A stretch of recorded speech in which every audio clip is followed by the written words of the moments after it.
According to WebMD, 18 million Americans, or 1 out of every 12 Americans, are chronic alcohol abusers.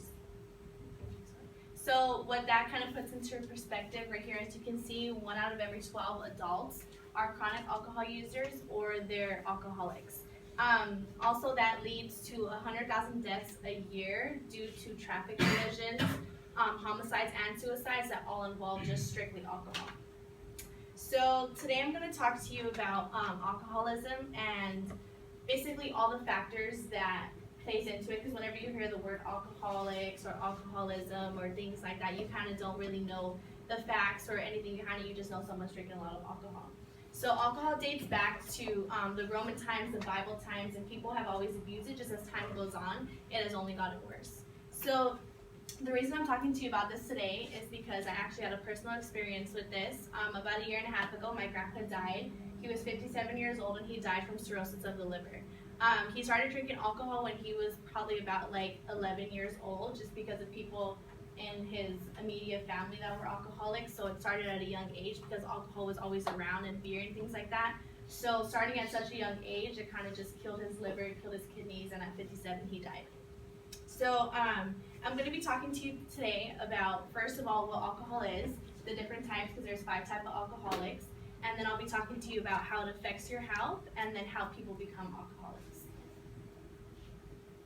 So first of all, what is alcoholism, or what is an alcoholic? So an alcoholic is when someone depends on a substance such as alcohol or beer, and they kind of create a dependency on this. So it doesn't have to be an everyday drinker or an every other day drinker. It can kind of be you do it once a week, but whenever you do it, you binge drink and things like that. So there are 5 different types of alcoholics stated from Miranda Heedy in the article from June 2007. And the first one is a young adult subtype. So it's basically middle-aged teenagers and young adults that basically don't drink as often, but whenever they do, they binge drink, and it kind of just becomes a habit. So then you have your second one, which is an antisocial subtype, which is someone who has personality disorders and they're kind of antisocial. And these alcoholics tend to mix it with not just alcohol, so cigarettes, cigarettes, weed, and other things like that. So they're not just drinking strictly alcohol. Then you have your third subtype, which is a functional subtype, which is middle-aged adults who have high education, who have stable jobs, have stable relationships, and they tend to drink every other day. And whenever they do, it's really heavy drinking. Then you have your fourth subtype, which is an intermediate familiar subtype, which is you have family members who are already alcoholics, so it's kind of just something that you're always around, so it tends to just grow in you. Then you have your fifth subtype, which is a chronic severe subtype. So that's basically generalizes older men that have gone through divorce and depression and things like that, and they're kind of just alone, so they turn to alcohol for basically to subsidize their problems and things like that. So now that I talked to you about what an alcoholic is and the different types, I'm going to talk to you about how it affects your health. So short term, as in whenever you're drinking or the next couple days, it affects your brain, so brain function, body movement, speech. You can't really talk right. Your heart, it kind of like makes your heart go not act or beat how it's supposed to. Long-term effects of alcohol is heart diseases, cirrhosis of your liver, basically kidney failures.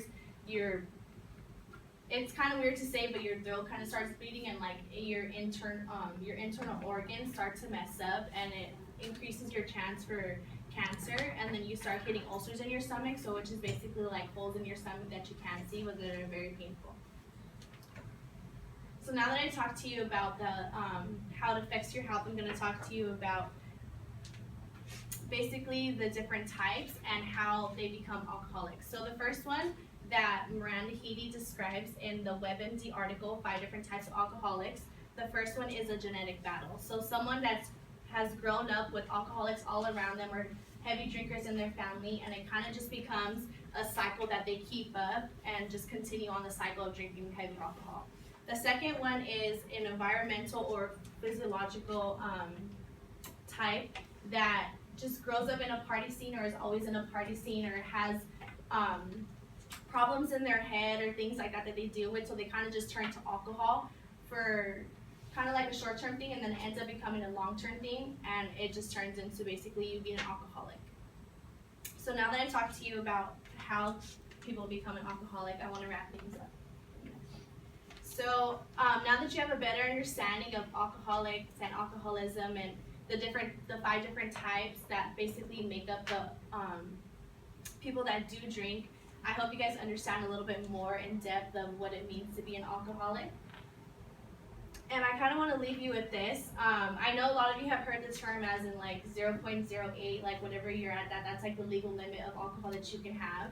And kind of just a little bit more above that, so 0.35, it's considered like you're in a coma, you're in a hospital, and like they need to revive you. So not even that far off from what you might think you're okay, but whenever you hit 0.35, you're pretty much, they consider you like done.